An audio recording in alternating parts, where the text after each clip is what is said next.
ದರ್ಶನ್ಗೆ ಶುಕ್ರವಾರವಷ್ಟೇ ಕೋರ್ಟ್ನಿಂದ ರಿಲೀಫ್ ಸಿಕ್ಕಿದೆ. ದೇಶಾದ್ಯಂತ ಪ್ರಯಾಣಿಸಲು ಅನುಮತಿ ಕೂಡ ಸಿಕ್ಕಿದೆ. ಅದೇ ಖುಷಿಯಲ್ಲಿರೋ ದರ್ಶನ್ ಪತ್ನಿ ಹಾಗೂ ಆಪ್ತ ವಲಯ ಇದೀಗ ಈ ಸಾಮೂಹಿಕ ವಿವಾಹದ ಜವಾಬ್ದಾರಿ ಹೊತ್ತಿದೆ.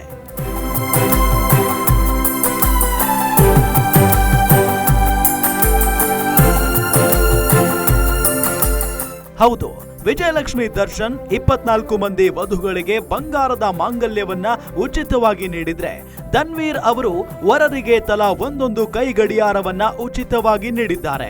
ಇನ್ನು ನಟ ಚಿಕ್ಕಣ್ಣ ನೂತನ ವಧುವರರಿಗೆ ಸೀರೆ ಹಾಗೂ ಪಂಚೆಗಳನ್ನ ವಿತರಿಸುವ ಮೂಲಕ ಎಲ್ಲರ ಮೆಚ್ಚುಗೆಗೆ ಪಾತ್ರರಾಗಿದ್ದಾರೆ.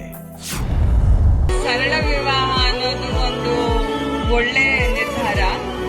ಇವತ್ತು ಮದುವೆ ಆಗಿರೋ ಎಲ್ಲ ಗಂಡು ಹೆಣ್ಣಿಗೂ ಜೀವನ ಚೆನ್ನಾಗಿರ್ಲಿ, ಮುಂದೆ ಜೀವನ ಖುಷಿ ನೆಮ್ಮದಿಯಿಂದ ಇರಲಿ ಅಂತ ಹಾರೈಸ್ತೀನಿ.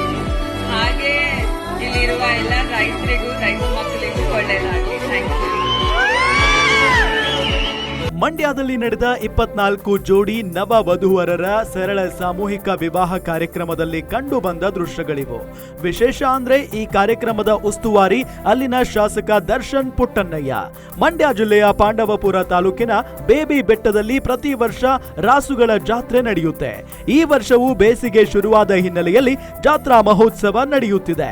ಇದೇ ಜಾತ್ರಾ ಮಹೋತ್ಸವದಲ್ಲಿ ಸಾಮೂಹಿಕ ವಿವಾಹ ಕಾರ್ಯಕ್ರಮವೂ ನಡೆದಿದೆ.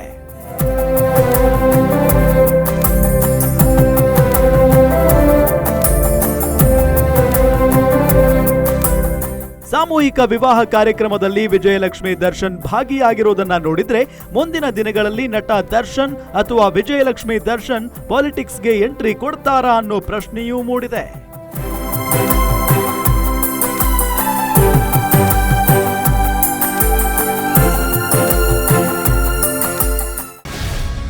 ಗ್ಯಾರಂಟಿ ನ್ಯೂಸ್, ಸುದ್ದಿ ಖಚಿತ, ನ್ಯಾಯ ನಿಶ್ಚಿತ.